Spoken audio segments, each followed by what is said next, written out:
여러분 안녕하세요. 곽성화 목사입니다. 오늘은 레위기 22장 말씀을 함께 공부하도록 하겠습니다. 22장은 제물에 관한 규례를 다루고 있습니다.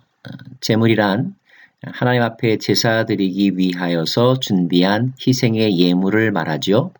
보통 짐승이나 아니면 곡식이 제물로 사용됩니다. 성경은 이 제물을 성물이라고 표현하고 있습니다.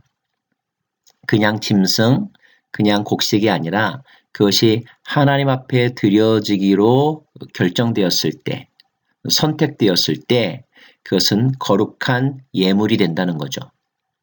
그리고 성경은 성물을 잘 구별하여 하나님의 이름을 욕되게 하는 일이 없어야 한다고 먼저 말씀하고 있습니다. 혹시 선물을 주거나 받아보신 적이 있다면 우리가 어떤 마음으로 선물을 준비합니까?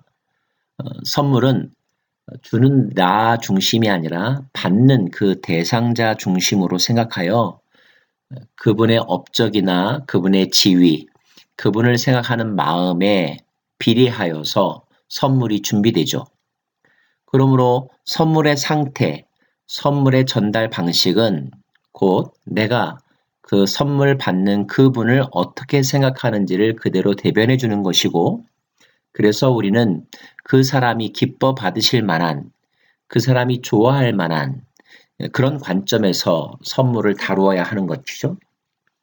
만약에 어떤 사람이 선물을 아무렇게나 포장하고 또 쓰다 남은 것으로 이렇게 준다면 받는 사람은 기뻐하기보다는 오히려 화가 날 것이고, 또 그런 행위로 말미암아 관계도 어그러질 것입니다. 자, 하물며 하나님 앞에 드리는 예물의 경우에는 더욱더 그러하죠.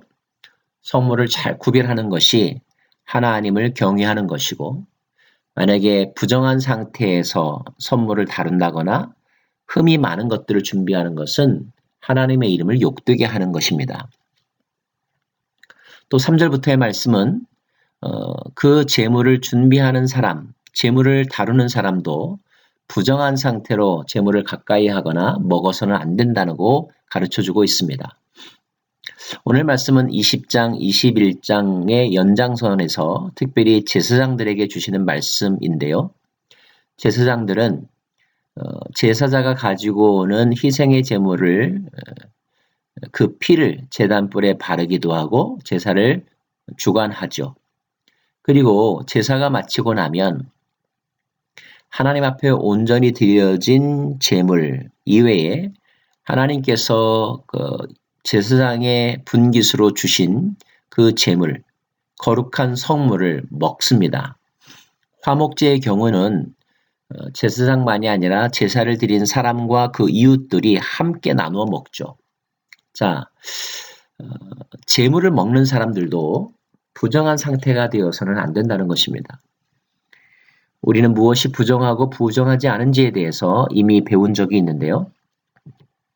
만약에 부정한 상태에서 그 거룩한 것을 먹으면 이것은 하나님의 거룩한 이름을 욕되게 하는 것이라는 겁니다.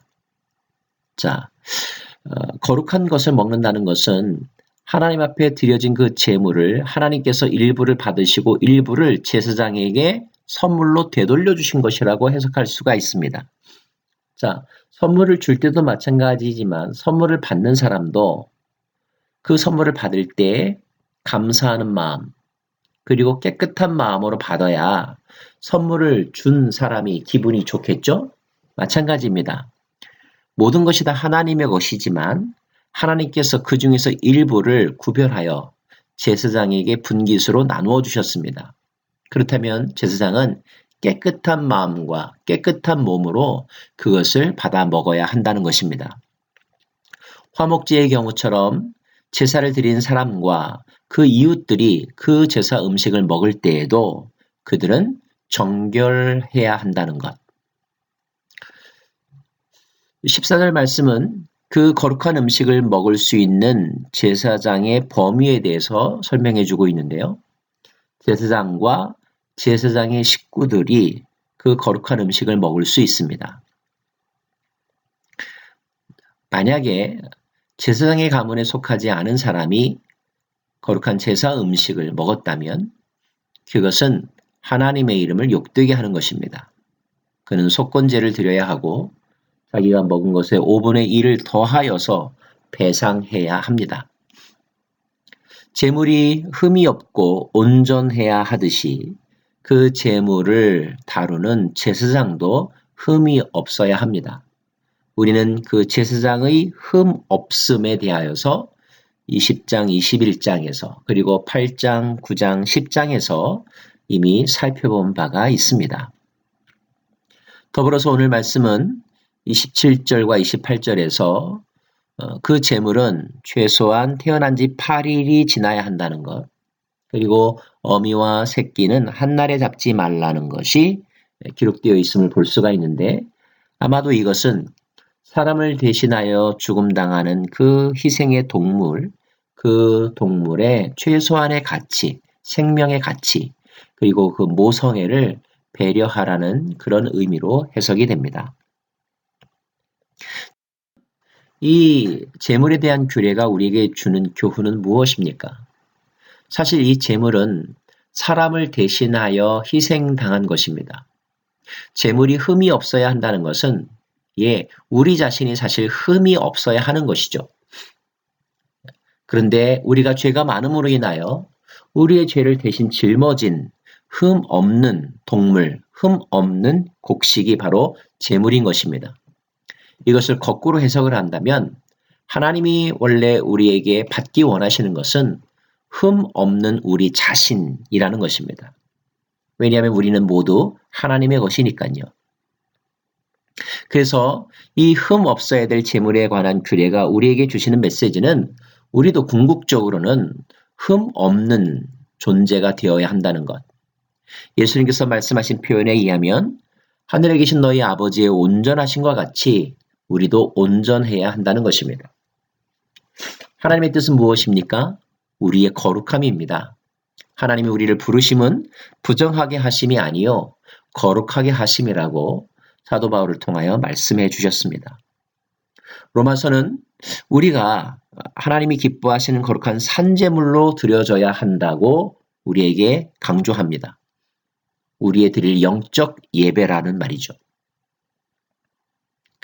그리고 하나님께서 예수 그리스도 안에서 우리를 택하신 이유도 우리를 그분의 사랑 안에서 그분 앞에 거룩하고 흠이 없는 상태로 세우기 위함이라는 것.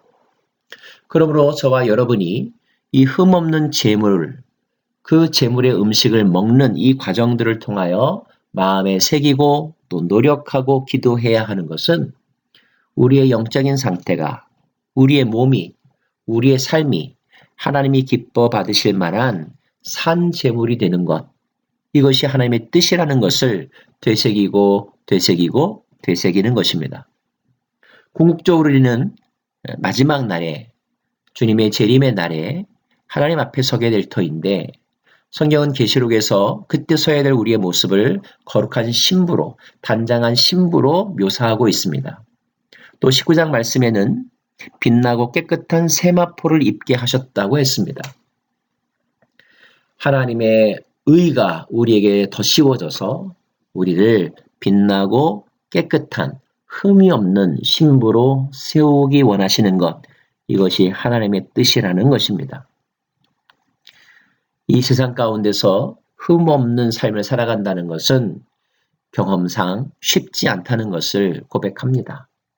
그러나 그럼에도 불구하고 우리는 거룩하고 온전한 그리고 흠이 없는 삶에 대한 소망과 또 그렇게 해야 한다는 영적인 의무감을 결코 잊어서는 안 될 것입니다. 불가능하다고요? 아닙니다. 그것을 가능케 하기 위해서 예수께서 우리 대신하여 십자가를 지셨고 우리에게 의의 옷을 입혀 주셨습니다. 우리가 그의 의의 옷을 계속하여 입고 행동한다면 빛으로서, 빛의 자녀로서의 삶의 태도를 견지한다면 우리는 그날에 하나님 앞에 흠없고 거룩한 존재로 서게 될 것입니다. 사랑하는 여러분, 그러기 위하여 주 예수의 이름과 하나님의 능력을 덧입으십시다. 그리고 성령께서 우리에게 안내하는 지혜롭고 정직한 삶, 겸손하고 성실한 삶을 늘 우리의 삶에서 이루어 보십시다. 하나님은 우리를 통하여, 우리의 삶의 열매를 통하여 영광 받으실 것입니다. 여러분, 거룩하십시오.